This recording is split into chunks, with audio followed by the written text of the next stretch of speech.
하나님 말씀은 고린도전서 3장 16절에서 4장 5절입니다. 신약성경 265페이지에 있습니다.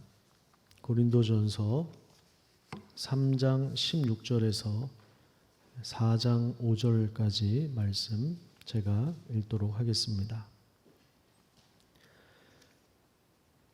너희는 너희가 하나님의 성전인 것과 하나님의 성령이 너희 안에 계시는 것을 알지 못하느냐? 누구든지 하나님의 성전을 더럽히면 하나님이 그 사람을 멸하시리라. 하나님의 성전은 거룩하니 너희도 그러하니라.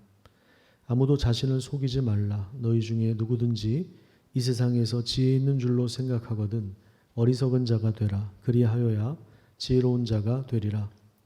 이 세상 지혜는 하나님께 어리석은 것이니 기록된 바 하나님은 지혜 있는 자들로 하여금 자기 꾀에 빠지게 하시는 이라 하였고 또 주께서 지혜 있는 자들의 생각을 헛것으로 아신다 하셨느니라.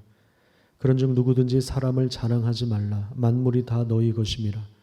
바울이나 아볼로나 게바나 세계나 생명이나 사망이나 지금 것이나 장래 것이나 다 너희의 것이요 너희는 그리스도의 것이요 그리스도는 하나님의 것이니라. 사람이 마땅히 우리를 그리스도의 일꾼이요 하나님의 비밀을 맡은 자로 여길지어다. 그리고 맡은 자들에게 구할 것은 충성이니라. 너희에게나 다른 사람에게나 판단받는 것이 내게는 매우 작은 일이라. 나도 나를 판단하지 아니하노니 내가 자책할 아무것도 깨닫지 못하나 이로 말미암아 의롭다함을 얻지 못하노라. 다만 나를 심판하실 이는 주시니라. 그러므로 때가 이르기 전 곧 주께서 오시기까지 아무것도 판단하지 말라. 그가 어둠에 감추인 것들을 드러내고 마음의 뜻을 나타내시리니 그때에 각 사람에게 하나님으로부터 칭찬이 있으리라. 아멘. 최근에 다시 안양 또 주변에 지역에서 계속 확진자들이 나오고 있고 또 무증상 감염자들이 돌고 있어서 또 특히 이제 교회에서 지금 많이 교회가 이제 감염의 매개체가 되는 이런 상황들이 벌어지다 보니까 어제 오전에 또 이렇게 참 어려운 결정을 내렸습니다. 오늘 이제 아이들 예배가 오늘부터 시작하기로 했는데 다시 연기해야 하는 하나하나 결정할 때마다 굉장히 큰 참 고통스럽습니다. 사실은 굉장히 많이 고민이 되고 그래서 지난번에 그 인천에서 두 교회가 확진자가 다녀갔음에도 불구하고 몇백 명이 드리는 자리에서도 한 사람도 감염이 안 돼서 방역 당국에서 조사를 해보니까 아주 철저하게 이제 이렇게 지켜서 예배를 드렸더라고요. 뭐 비닐 장갑까지 끼고 예배를 드렸습니다.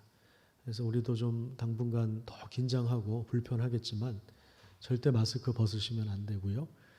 또 손소독 철저히 하시고 또 거리 두기 하면서 또 신체 접촉을 피하고 우리가 서로 위하는 마음으로 함께 안전하게 또 예배를 드리는 그런 시간이 되었으면 좋겠습니다. 그래서 좀 11시 예배가 제일 많이 참석을 하기 때문에 좀 이렇게 분산을 했습니다. 그래서 아마 2시 예배에 좀 더 많이 오시지 않을까 그런 생각을 합니다. 또 이 시간에 집에서 실시간으로 함께 예배에 참여하는 모든 분들에게 또 이 자리에 함께 하신 여러분들에게도 또 하나님의 풍성한 은혜가 임하기를 축복합니다. 우리 지난주에 우리 교육자들과 수양회를 가졌습니다.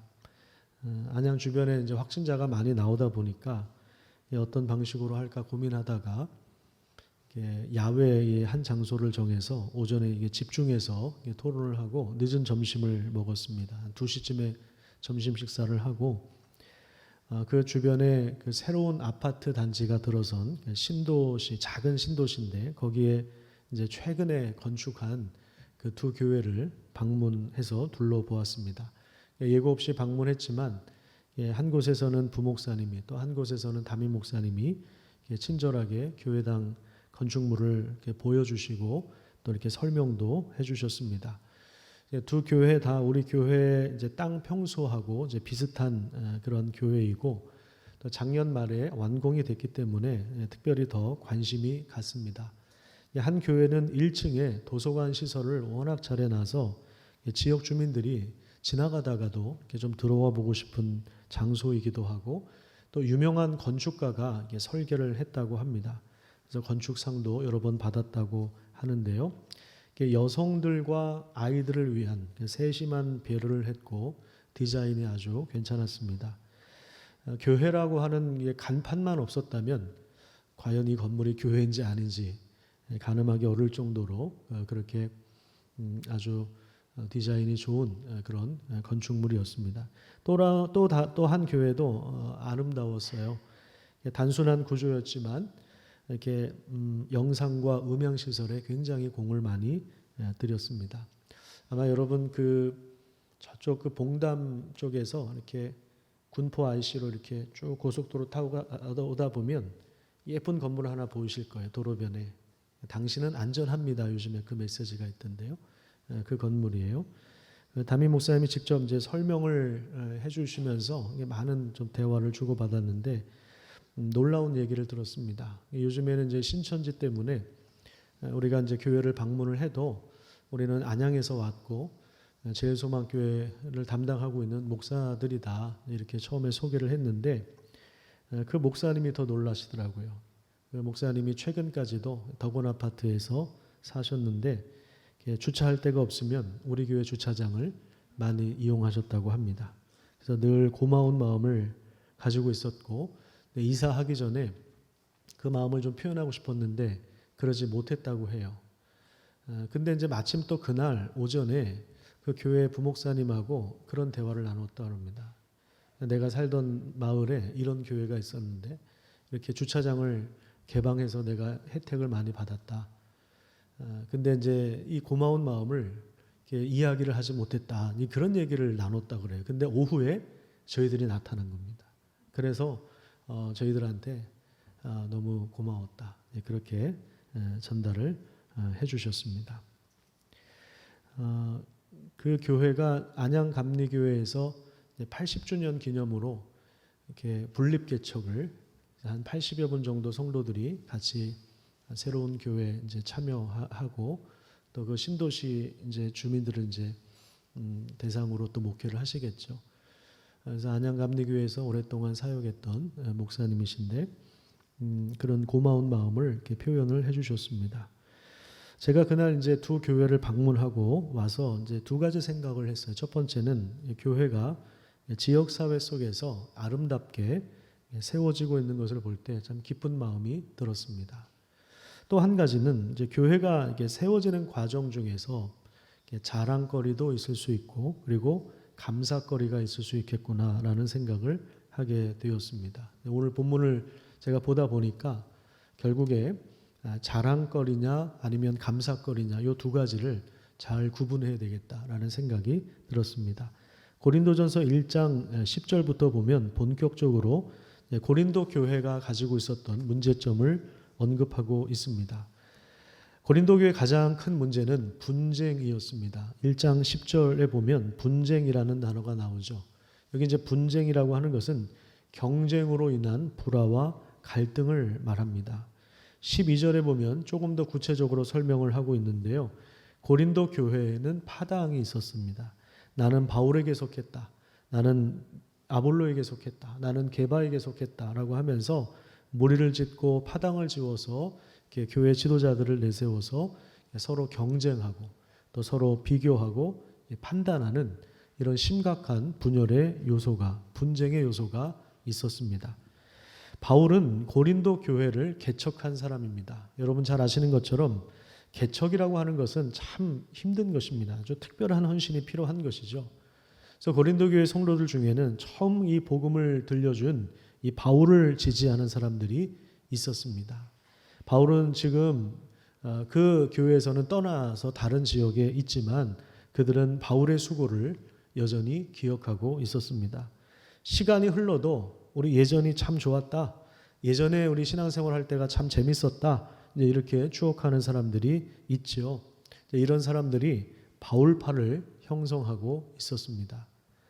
두 번째 아볼로라고 하는 목사님이 있는데요. 이 목사님은 바울의 후임으로 오신 분입니다. 사도행전 18장에 보면 애굽의 알렉산드리아 출신인데 이 도시는 당시 지중해 지역에서 가장 그 창의적인 대학 도시였다고 합니다. 아볼로는 이곳에서 학문을 배웠고 상당히 세련되고 또 지적이고 성경에 능통했습니다. 여전히 유대교에 머물러 있는 그 유대인들 앞에서 논쟁하면서 이길 정도로 그들을 설득할 정도로 논리적이고 치밀하고 그리고 뛰어난 언변과 화술을 지니고 있었던 그런 실력자입니다. 아볼로 목사님의 설교를 들으면서 아마 예전에 사역했던 바울과 자연스럽게 비교가 되었을 것입니다. 바울 사도도 최고의 학문을 이수한 사람이긴 하지만 스스로가 고백하는 게 뭐냐면 나는 좀 언변이 부족하다.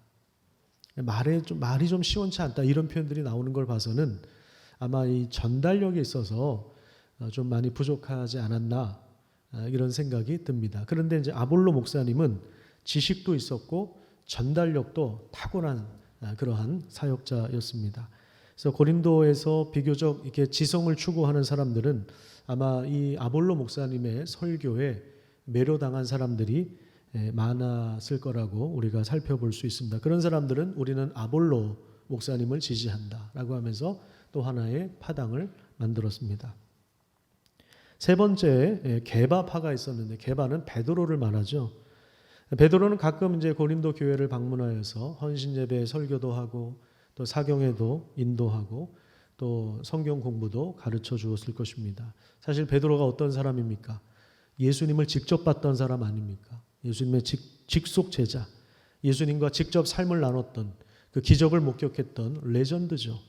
정통 유대인입니다. 그래서 이 고린도 지역 안에서도 유대인이면서 예수 믿는 사람들이 있었을 거 아닙니까? 이런 사람들은 그 율법에 대한 정결의식, 율법주의에 대한 그런 향수를 가지고 있는 사람들인데 아마 이런 사람들은 베드로를 지지했을 것입니다. 우리는 베드로파다. 이렇게 또 하나의 파당이 형성되었습니다.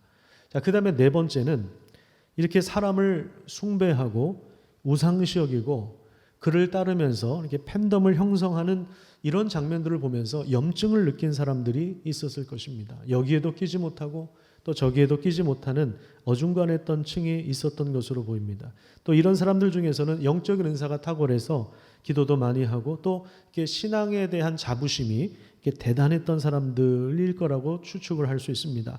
자, 이들은 다른 성도들이 이 목사들과 사도들을 내세워 우리는 그 편이다, 급하다라고 주장을 하는 것이 아마 시덥지 않게 보였을 거라고 생각을 합니다. 그래서 그런 사람들은 우리는 그리스도 외에 나의 지도자는 없다라고 하면서 우리는 그리스도파다, 우리는 그리스도를 따른다 이렇게 주장을 했습니다. 자, 이런 일들은 예나 지금이나 동일하게 일어날 수 있습니다. 예를 들어서 난 강원석 목사님의 설교가 제일 나은 것 같아. 군더더기가 없어.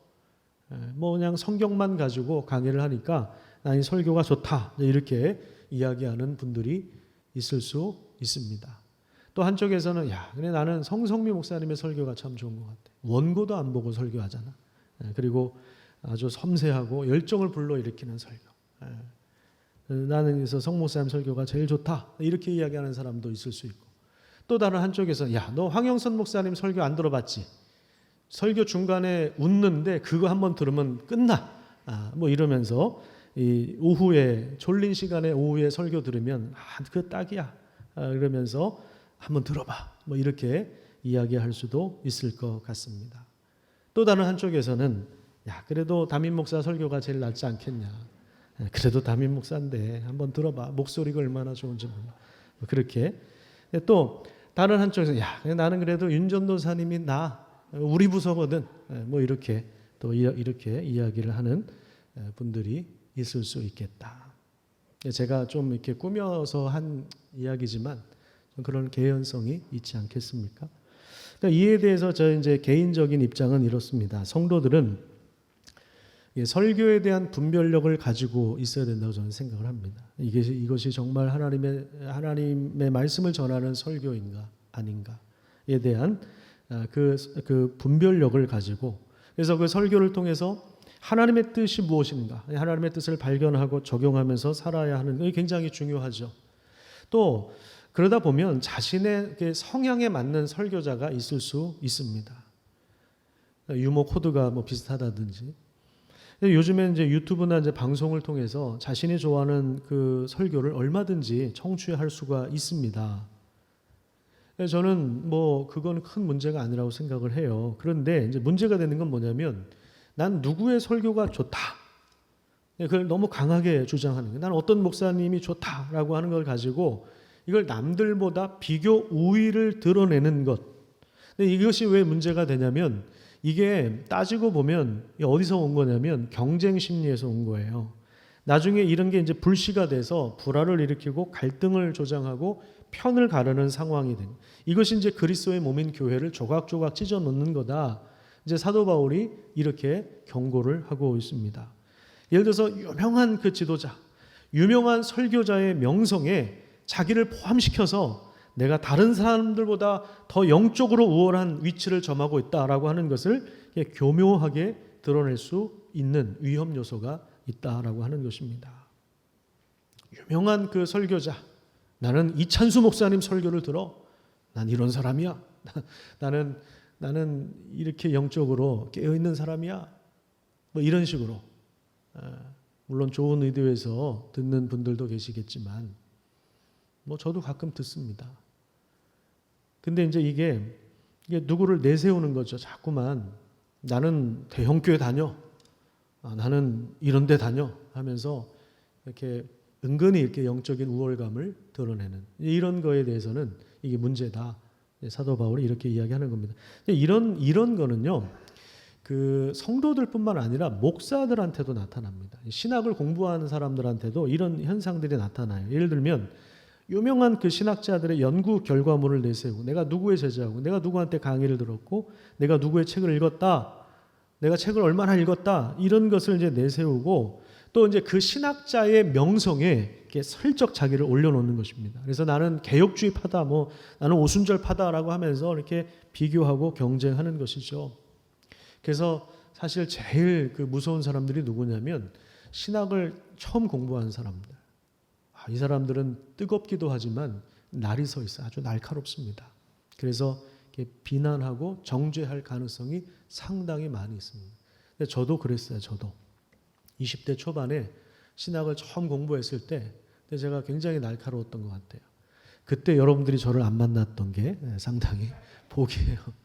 그때 저도 얼마나 이렇게 정죄를 많이 하고 비판적이었는지 뭐 몇백 권의 책을 읽고 막 그러니까 뭐 내가 뭐 대단한 이렇게 믿음을 가진 뛰어난 뭐 사람인 것처럼 그렇게 나도 모르게 그런 생각을 갖게 되었습니다.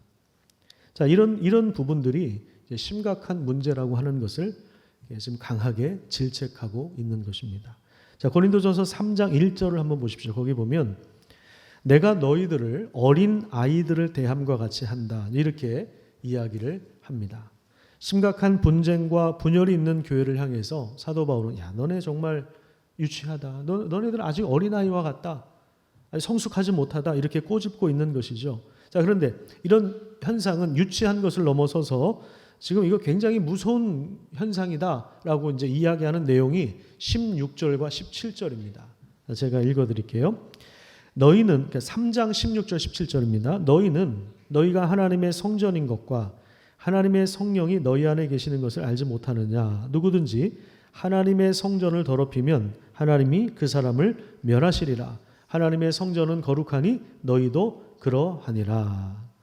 제가 이렇게 처음 전도사 시절에 제가 이 본문 가지고 제가 담당했던 그 고등부 학생들한테 설교했던 것이 생각이 납니다.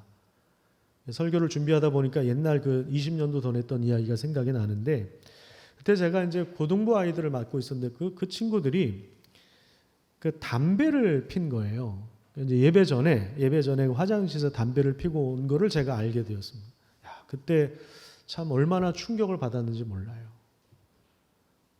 저는 제가 담당하는 애들은 절대로 그런 짓을 할 거라고 생각하지 않았어요. 그래서 제가 화가 나서 뭐라고 설교했냐면 이 본문을 들이대면서 야, 너희들이 하나님의 성전인데 이 성전을 담뱃불로 더럽히면 되겠느냐 담배 연기로 더럽히면 되겠느냐? 너희들이 자꾸 성전을 더럽히면 하나님이 멸하실 것이다 라고 이제 협박을 했는데 지금 생각하면 상당히 미안합니다. 지금 제가 만약에 고등부를 다시 담당을 하게 된다면 아마 담배 피는 아이들이 있으면 저는 담배를 사줄 수도 있어요. 불을 좀 붙여줄 수도 있을 것 같습니다. 근데 그때는 그게 안 됐어요. 막 정죄하고 그랬어요.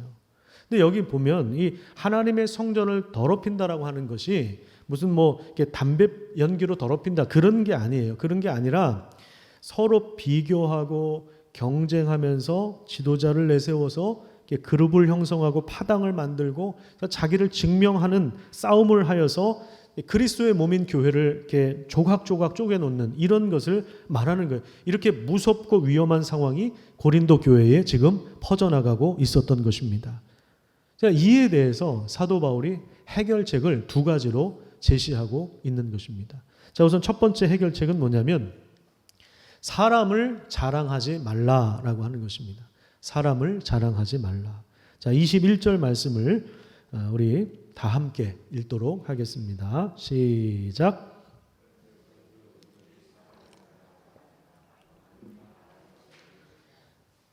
사람을 자랑하지 말라. 이렇게 말씀하고 있습니다. 여기서 사람은 어떤 사람을 말하겠어요? 자기가 이렇게 내세우는 지도자들, 고린도 교회 목사들을 말하는 것이겠죠. 근데 이제 사람을 자랑할 필요가 없는 이유에 대해서 이렇게 이야기합니다. 만물이 다 너희의 것이니라 라고 하는데, 자, 3장 5절부터 9절까지 제가 좀 읽어드리도록 하겠습니다. 고린도전서 3장 5절에서 9절까지 보면, 자, 그런즉 아볼로는 무엇이며 바울은 무엇이냐? 그들은 주께서 각각 주신 대로 너희로 하여금 믿게 한 사역자들이니라. 나는 심었고 아볼로는 물을 주었으되 오직 하나님께서 자라나게 하셨나니 그런즉 심는 이나 물 주는 이는 아무것도 아니로되 오직 자라게 하시는 이는 하나님뿐이니라. 심는 이와 물 주는 이는 한 가지이나 각각 자기가 일한 대로 자기의 상을 받으리라. 우리는 하나님의 동역자들이요 너희는 하나님의 밭이요 하나님의 집이라. 이렇게 이야기합니다. 무슨 얘기냐면 교역자의 역할을 구분하고 있는 것입니다. 바울은 심었고 그 다음에 아볼로는 뭐 했다고요? 아볼로는 물을 주었습니다. 그런데 여러분 생각해 보세요. 심는 거하고 물 주는 것은 같이 가야 되는 거예요. 심었는데 물을 안 준다고 생각해 보세요. 그러면 나중에 다 죽어버리죠. 그리고 물을 막 뿌렸는데 엉뚱한 데다 뿌렸다고 생각해 보세요. 그러면 심은 거하고 물 준 거하고 나중에 보면 헛수고가 될 수 있는 거죠. 그러니까 사역자들은 특히 이제 교역자들은 자신의 역할과 은사에 따라서 교회를 섬기는 사람들입니다. 그러니까 여기 지금 이제 사역자라고 번역을 해놨는데 우리 잘 구분해야 됩니다. 사역자는 다 모든 성도가 다 사역자예요. 목사만 사역자가 아니라 장로님들, 권사님들, 집사님들이 다 사역자입니다. 근데 좀 구분을 해서 이야기하면 목사들은 이제 교역자라고 이제 구분을 하면 좀 편할 것 같아요. 사역자는 모두가 다 사역자입니다. 자기 역할과 은사에 따라서 교회를 섬기는 사람들이 교역자입니다. 제가 수없이 많은 교역자들하고 그 사역을 이제 해봤는데 똑같은 사람은 한 명도 없어요. 물론 이렇게 범주로는 묶을 수 있습니다. 어떤 스타일이라든지 이렇게 성향들을 이렇게 범주로 묶을 수는 있는데 다 달라요. 생각도 다르고 이제 스타일도 다르고 관심 분야도 다르고 은사가 다 다릅니다. 이번에 이제 제가 교회 탐방 갔을 때도 보니까 우리 교역자들의 그 독특성들이 다 드러납니다. 우리 황영선 목사님은 뭐에 제일 관심이 많았을까요? 영상, 음향 이런 거 관심이 많았어요. 벌써 딱 스피커만 봐도 목사님 이건 얼마짜리입니다. 이건 사양이 어느 정도 됩니다. 이거 다 알아요. 목사님 우리도 나중에 건축하면 최소한 이 정도는 해야 됩니다. 이렇게 말씀을 하시는 거예요. 또 성 목사님, 강 목사님은 도서관 관심이 많았어요. 카페, 커피 머신 뭐 이런 거 부러워하고 이런 디자인 이런 것에 관심이 많았습니다. 윤 전도사님은 아무래도 이제 유치부 아이들을 맡으니까 거기 그 예배당 유치부 아이들 예배당 조그만 공간인데 그 옆에 잔디밭이 이렇게 있었어요. 얘네들이 뭐 예배드리고 나서 뛰어놀 만한 공간 이런 걸 너무 부러워하는 거예요. 저는 뭐에 관심이 많았을까요? 저는 이제 평당 건축비가 얼마나 이런 거. 지하를 파야 되냐 안 파야 되냐 이런 거. 거기 보니까 다 1층부터 건축을 했더라고요. 지하는 없고 1층부터 주차장 대수는 뭐 몇 대냐 뭐 이런 것에 관심이 많았습니다. 다 달라요. 다 자기 역할에 따라서. 저는 뭐 교회를 대표하는 목사니까 돈 얼마나 들어가니 이게 사실은 저한테 가장 중요한 거죠. 교역자들은 그래서 서로 의존합니다. 사역이라고 하는 것도 서로 연결되어 있는 것입니다. 그래서 사역자는 동등합니다. 바울은 내가 개척했으니까 내가 제일 높은 사람이야. 어떻게 아볼로하고 나를 비교할 수 있냐? 뭐 이런 식으로 이야기를 하지 않습니다. 교역자들은 각각 자기 은사에 따라서 섬기는 것입니다. 바울은 하나님의 동역자라고 하면서 모든 사역자를 지금 소개하고 있는 것입니다. 그리고 고린도 교회 성도들 향해서는 뭐라고 이야기합니까? 거기 9절을 다시 한번 보세요. 3장 9절 보시면 자, 우리는 그러니까 모든 목사들은 하나님의 동역자들이고 그다음에 너희 그러니까 고린도 교회 성도들은 뭐라고 이야기하냐면 하나님의 밭이요. 그다음에 하나님의 집이다. 이렇게 이야기합니다. 그러니까 우리 목사들은 하나님의 밭이요. 하나님의 집인 곳에서 하나님이 맡겨주신 대로 목회를 하는 거예요. 누구를 위해서? 물론 당연히 하나님의 영광을 위해서 하지만 성도들을 위해서 우리를 보내주신 것입니다. 성도들에게 말씀을 공급하고 함께 은혜를 나누고 하나님을 알려주고 예배드리는 법을 알려주고 섬기는 것을 알려주고 사역의 범위를 알려주고 그러면서 같이 이렇게 하다가 이렇게 사역자들이 사역을 하는 게 아니라 성도들이 그것을 가지고 하는 거예요. 제자 훈련도 하고 이제 중보기도도 인도하고 전도도 하고 교회를 세워갈 수 있도록. 그래서 사실 건강한 교회는 목사가 필요 없는 교회. 그 성도들이 자기 분야에서 감당하는 교회. 그래서 우리가 시간이 더 지나면 노숙인 사역에 대해서 제가 신경 안 써도 되는 교회. 그런 교회가 사실은 건강해요. 목사가 막 이것저것 다 챙기고 막 이것저것 다 간섭하고 이렇게 해라 저렇게 해라 이게 아니라 이제는 시스템적으로 돌아가면 이게 이제 건강한 거죠. 성도들이 하는 것입니다. 사역은. 성도들을 위해서 목사가 사역을 하는 거예요. 성도들을 준비시키는 거예요. 그게 목사의 역할입니다. 자, 21절을 다시 한번 보십시오. 고린도전서 3장 21절에 다시 보시면 누구든지 사람을 자랑하지 말라라고 해놓고 그 이유를 설명합니다. 왜냐하면 만물이 다 성도들의 것이기 때문이다. 만물이 다 성도들의 것이기 때문이다. 그리고 22절에 보면 이 만물을 설명하고 있어요. 이 만물이 뭐냐면 바울, 아볼로, 베드로나 세계나 생명이나 사망이나 지금 것이나 장래의 것이 다 포함되어 있습니다. 이것이 다 만물이 다 너의 것이다. 그렇게 말씀하고 있는데 이것을 좀 표로 좀 분류를 해봤습니다. 첫 번째는 사람입니다. 사람은 누구입니까? 바울, 아볼로, 베드로. 하나님 보내주신 목사님들. 그 다음에 세계는 공간을 말하는 것이죠. 우리가 거주하는 공간을 말하는 것이고, 그 다음에 생명, 사망은 우리 인간의 존재를 말하는 것입니다. 우리 인생을 말하는 것이라고 할 수 있죠. 그 다음에 지금 것, 장래 것, 지금 현재, 미래, 이거는 시간을 이야기하는 거죠. 그러니까 사람, 공간, 존재, 시간, 이것을 이제 만물이라고 하는데 이 만물은 너희를 위하여 존재한다. 이것이 너희의 것이다. 그러니까 자랑하지 않아도 되는, 이건 자랑거리가 아니다라는 거예요. 이건 자랑거리가 아니라 감사거리라는 거예요. 왜? 이건 하나님께서 우리에게 선물로 주셨기 때문에. 고린도 교회가 이걸 노력해서 고시공부해서 패스해서 이걸 얻은 게 아니란 말이에요. 하나님이 주신 선물이니까 이건 자랑거리가 아니라 이건 뭐예요? 이건 감사할 거리라는 거죠. 이건 자랑거리가 아니라 감사하는 마음을 가져야 하는 것입니다. 그러니까 여러분들이 목사들을 대할 때 감사한 마음을 가지시면 됩니다. 내가 누구를 끌어들이고 내가 누구랑 친하고 내가 누구랑 밥 먹었고 내가 누구랑 통하고 내가 누구를 지지하고 이런 게 아니라 그냥 교육자를 보면 감사하면 돼요. 하나님이 교육자를 통해서 심게 하시고 물 주게 하시고 또 하나님은 그 애를 통해서 자라게 하시는 거예요. 성도들이 성장하도록 크도록 역사하시는 거예요. 그러니까 감사한 것이죠. 신앙을 갖게 되면 세속적인 자랑거리가 감사거리로 바뀌는 이런 은혜가 주어집니다. 감사거리로, 자랑거리를 감사거리로 바꿀 수 있는 그런 귀한 삶을 살아가시기를 축복합니다. 이것이 이제 분쟁에 대한 해결책, 첫 번째 해결책. 그다음에 두 번째 해결책은 뭐냐면 아무것도 판단하지 않는 것입니다. 아무것도 판단하지 않는 것. 교회를 섬기는 모든 이들은, 그러니까 모든 사역자들, 목사뿐만 아니라 여러분들 다 마찬가지예요. 마지막 날 우리 하나님 앞에서 다 결산을 해야 합니다. 자, 5절을 한번 볼까요? 5절에 보면 그러므로 때가 이르기 전 곧 주께서 오시기까지 아무것도 판단하지 말라. 그가 어둠에 감추인 것들을 드러내고 마음의 뜻을 나타내시리니 그때에 각 사람에게 하나님으로부터 칭찬이 있으리라.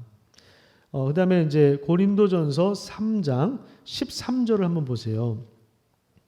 3장 12절부터 보시면 뭐 금, 은, 보석, 나무, 풀, 집 이런 재료가 나옵니다. 이런 재료를 가지고 건축을 하는데 13절에 보면 각 사람의 공적이 나타난다. 이 공적이라고 하는 말은 작품이라는 거예요. 작품.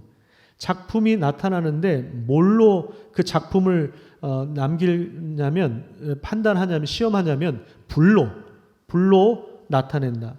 그날에 불로 나타내는데, 그래서 그 불이 그 사람의 작품이 어떠한 것을 시험할 것이다 라고 이야기하는 거예요. 그러니까 재료를 그러니까 열심히 하긴 했는데 그 재료가 나무나 풀이나 짚으로 건축을 하면 나중에 불로 심판할 때 어떻게 된다는 거예요? 아무것도 남는 게 없다. 열심히 사역을 했는데 나중에 남는 게 없다. 이게 사실은 제일 무서운 것이죠. 그러니까 중요한 게 뭐냐면 4장 1절과 2절을 보십시오. 4장 1절과 2절에 보면 두 번 겹쳐서 나온 단어가 뭐냐면 맡았다라고 하는 거예요. 맡은 자. 맡았다라고 하는 건 뭐냐면 주인의 것을 일정 기간 맡아서 관리하는 청직이다. 이런 것을 말합니다. 청직이. 그러니까 목사의 직분도 그렇고 장로라고 하는 직분, 권사의 직분, 집사의 직분도 다 청직입니다. 이 직분을 보통 이제 항존직이라고 하잖아요. 항존직이라고 하는 거는 죽을 때까지 간다 그런 얘기가 아니에요. 저 같은 경우는 65세에 은퇴하면 그 다음에 이제 목사의 직분을 벗어버리는 거예요. 그때는 여러분들이 저를 만나도 목사라고 부를 필요가 없어요. 근데 뭐라고 부를지를 모르니까 그냥 목사라고 부르는 거지. 그때는 목사가 아니에요. 목사는 제가 여기서 목회하는 동안에만 목사입니다. 다른 직분도 마찬가지예요. 우리가 일정 기간 하나님 맡겨주신 시간 동안에 우리에게 맡겨주신 직분을 따라서 섬길 때만 그걸 가지고 있는 거예요. 항존직이라고 하는 말은 다시 안수를 해서 할 필요가 없다. 그런 의미에서 항존직이지 이게 뭐 영원하다 그런 말이 아니에요. 그런 말이 아니에요. 우리가 시간이 지나서 은퇴를 하면 그때부터는 그 지위를 내려놓는 거예요. 그래서 사실은 은퇴를 하면은 서로 이렇게 뭐 집사님, 장로님 이렇게 부르는 게 아니라 사실은 뭐 누님, 뭐 형님 뭐 이렇게 하는 거예요. 사실은 원래 이게 자연스러운 건데 우리나라는 유교의 전통 속에 있다 보니까 이 직분이 굉장히 중요해요. 이게 신분을 나타내는 것이기도 하고 계급을 나타내는 것이기도 하고 뭐 위계질서, 군대 문화 이런 거 이제 다 있어가지고 우리는 뭐 그렇게 좀 치열하게 살았잖아요. 분단된 조국에서 살다 보니까 권위주의적 문화, 학교 다닐 때 교련 배우고 막 이런 거 하다 보니까 이런 위계질서 이런 게 분명하거든요. 처음 만나면 민증 까고 뭐 나이가 이거부터 챙기고 이런 문화가 있기 때문에 이건 뭐 은퇴했는데도 계속 목사라고 부르고 이런 현상들이 사실은 일어나는 것이죠. 이게 청직이에요. 사실은 청직이 맡았다라는 거예요. 여러분 청지기한테 중요한 게 뭐예요? 청지기는 자기 권위를 가지고 일하는 사람이 아닙니다. 자기가 주도해가지고 끌고 다니는 사람이 청지기가 아니에요. 청지기는 주인의 것을 맡은 사람이에요. 그러니까 여기 2절에 보면 중요한 단어가 나와요. 충성. 맡은 자에게 구할 것은 충성이다. 이게 충성이라는 말은 뭐냐면 그냥 물불 안 가리고 열심히 한다. 불도저처럼 이런 게 아니에요. 이게 아니라 하나님의 뜻이 뭔가를 살피는 거죠. 주인의 뜻이 뭔지를 알고 주인을 신뢰하고 주인을 사랑하기 때문에 우리에게 맡겨주신 시간 동안에 우리에게 주신 돈이 있으면 돈을 가지고 은사를 가지고 그걸 가지고 최선을 다하는 거죠. 그게 충성이에요. 그냥 지 맘대로 하는 게 아니라 주인의 뜻을 분별할 주인을 사랑하는 마음으로 함께 교회를 세워가는 이게 충성입니다. 뭐 목사도 마찬가지예요. 그러니까 성도들은 아무것도 목사에 대해서 판단하지 말아라. 교육자들의 설교, 인격, 삶의 모든 것에 대하여 도마 위에 올려놓지 말아라. 설교가 어떠하고 스타일이 어떠하고 판단하지 말라는 것입니다. 왜? 최종 판단은 하나님이 하실 것이니까. 성도들은 만약에 그냥 교육자 존중해 주면 돼요. 만약에 연약한 부분들이 보이면 뭐 보이겠죠. 뭐 목사도 사람인데. 그러면 그걸 보이면 그냥 기도해 주시면 됩니다. 그러니까 바울은 두 가지를 조심하라고 하는 거예요. 교육자들을 내세우고 자랑하면서 자기 신앙의 우위를 점하는 것도 문제고 교육자들을 판단하면서 편가르는 것도 문제다. 이 두 가지를 경계하고 있는 것입니다. 하나님의 성전은 거룩하니 너희도 거룩한 존재다. 그렇게 말씀하고 있는 것입니다. 자, 고린도전서 1장 13절을 보시면 세 가지 질문이 나옵니다. 그리스도께서 어찌 나뉘었느냐? 첫 번째 질문입니다. 그러면 나뉘었다는 거예요? 나뉘지 않았다는 것입니까? 이거는 그리스도의 온전하심을 말해주고 있습니다. 그리스도께서 나눠주지 않았다. 이거 그리스도의 온전하심. 그 다음에 두 번째 질문, 바울의 이름으로 세례를 받았느냐? 두 번째, 바울이 십자가에 못 박혔느냐? 오직 그리스도만이 우리를 위해서 십자가에 못 박히셨습니다. 목사도 죄인이에요. 목사가 무슨 뭐 하나님을 대신하는 그러니까 목사를 이렇게 너무 높이면 안 돼요. 스스로도 너무 그 성도들이 막 떠받들고 그러면 목사도 스스로 막 자기가 대단한 존재인 것처럼 그렇게 생각을 합니다. 그러면 이제 이번에 이슈가 되고 있는 그 교회처럼 되는 거예요. 뭐 제자훈련 한답시고 별의별 걸 다 시키더라고요, 성도들한테. 뭐 제자훈련 한다고 하면서 뭐 3일 동안 안 재우기부터 시작해서 뭐 인분 먹이고 뭐 이런. 저는 그 시키는 사람도 이해가 안 되고 솔직히 그거 하는 성도들도 저는 이해가 안 돼요. 그거 하라고 또 하나? 저런 걸. 이제 이게 왜 그러냐면 신격화 현상이 일어나거든요. 떠받드는 거예요. 교회에서. 규모가 클수록 그런 현상들이 더 일어납니다. 그 팬덤이 형성되어 있습니다. 뭔 말을 해도 목사님 말씀하시면 그런 거야. 그리고 목사가 영적인 아버지입니까? 아닙니까? 이게 되게 위험한 발언입니다. 목사도 죄인이에요. 목사도 그냥 무슨 영적인 아버지가 돼. 우리 아버지는 하나님 한 분밖에 안 계신 거예요. 그러니까 우리가 분별해야 됩니다. 우리가. 오직 그리스도만 우리를 위하여 십자가에 못 박히셨습니다. 우리 죄를 용서하시고 우리를 거룩하게 하시고 우리에게 새로운 생명 주신 분은 그리스도세요. 그리스도십니다. 세 번째, 바울의 이름으로 세례를 받았느냐. 세례라고 하는 건 뭐냐면 그리스도가 내 생명의 주인임을 인정하는 것이죠. 내 모든 삶의 권리를 새로운 주인에게 넘겨드리는, 이게 이제 세례의 의미예요. 그리스도의 주되심을 강조하는 표현입니다. 우리 재개발 지역에 사셨던 분들은 아마 명도소송장이라는 것을 받으셨을 거예요. 명도소송. 우리 교회도 날라왔는데 이게 뭐냐면 우리가 가진 땅, 건물 이게 넘어가는 거예요. 조합재산으로 넘어가는 게. 그걸 명도라고 합니다. 명도. 그러니까 세례는 명도하는 거예요. 명도. 물론 하나님이 우리를 강제로 막 빼앗고 뭐 소송하고 그런 분은 아니시죠. 근데 의미는 같아요. 그러니까 우리의 모든 권리를 그리스도에게 넘겨드리는 거. 이게 세례고, 세례받은 사람, 그리스도인들은, 성찬에 참여하는 사람들은 그리스도가 우리의 주님이시기 때문에 주님의 명령을 따라서 살아가는 거예요. 주님의 명령을 따라서 결혼하고, 주님의 명령을 따라서 부부 생활을 하고, 주님의 명령을 따라서 사업을 하고, 주님의 명령을 따라서 자녀를 낳고, 자녀를 주님의 명령에 따라서 키우고, 그렇게 살아가는 것이죠. 주님의 명령을 따라서 이사 가는 것이지, 돈 되는데 쫓아다니는, 이거는 그리스도인이 아니죠. 그리스도의 명령대로 움직이는 사람들, 그리스도의 명령대로 살아가는 사람, 이런 사람들이 바로 세례 받은 사람들입니다. 그러니까 세 가지죠. 그리스도의 온전하심, 그리스도의 십자가, 그리스도의 주되심, 이 세 가지 내용이 바로 복음이죠. 이 복음이 우리를 새롭게 하는 것입니다. 우리는 복음을 통해서 새롭게 된 사람들입니다. 우리는 하나님으로부터 출생하여서 그리스도 예수 안에 있는 사람들이 되었습니다. 고린도전서 1장 30절을 보십시오. 구원의 주도권이 하나님께 있는 것입니다. 너희는 하나님으로부터 나서 하나님으로부터 나서 그리스도 예수 안에 있고 예수는 하나님으로부터 나오셔서 우리에게 무엇이 되었다고요? 지혜와 의로움과 거룩함과 구원함. 예수 그리스도를 통해서 우리에게 주신 놀라운 선물입니다. 따라서 자랑하는 자들은 우리가 주님 안에 있다는 사실, 그리스도의 주되심을, 그리스도의 온전하심을 자랑해야 하는 것입니다. 인간적이고 세상적인 자랑거리, 그게 아니라 그걸 감사거리로 바꿀 수 있기를 축복합니다. 내 아들이 변호사야. 내 아들이 의사야. 내 아들이 약사야.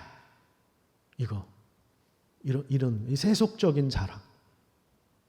세속적인 자랑. 그게 아니라 감사한 일이죠. 그렇죠? 왜? 하나님이 주신 거니까. 하나님이 주신 거니까. 감사거리예요. 자랑거리가 아니라 감사거리. 세상의 가치관을 거부하고 복음의 능력을 따라가지 않으면 고린도 교회가 그런 것처럼 세속적인 가치관에 휘둘려서 교회가 분열하고 쪼개지고 이게 사실은 마귀짓이죠. 사실은 이 죄가 일어날 때 사실은 이런 현상들이 일어나는 것이죠. 여러분, 세상의 가치관을 거부하고 그리고 오직 주님의 십자가를 자랑하고 그리고 우리의 자랑은 그리스도의 온전하심, 그리스도의 우리의 주되심, 이것을 자랑하고 그리고 때로는 우리 인생 가운데 정말 자랑할 만한 것이 있다면 그것을 감사거리로 바꾸셔서 하나님 앞에서 진정한 감사를 고백하는 그런 삶을 살아가시기를 축복합니다. 기도하겠습니다. 하나님 감사합니다. 오늘도 우리를 불러주셨는데 고린도 교회 성도들이 가지고 있었던 그 문제가 사실은 우리에게도 동일하게 있다는 사실들을 고백합니다.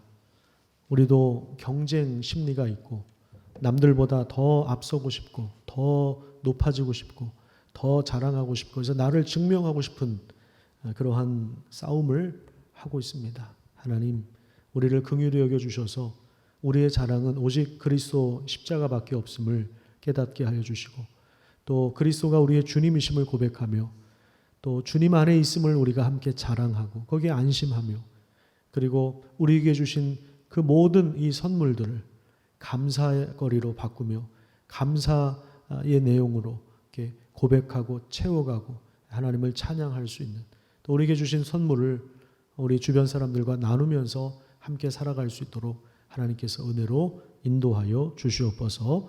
감사드리며 예수님의 이름으로 기도드립니다. 아멘.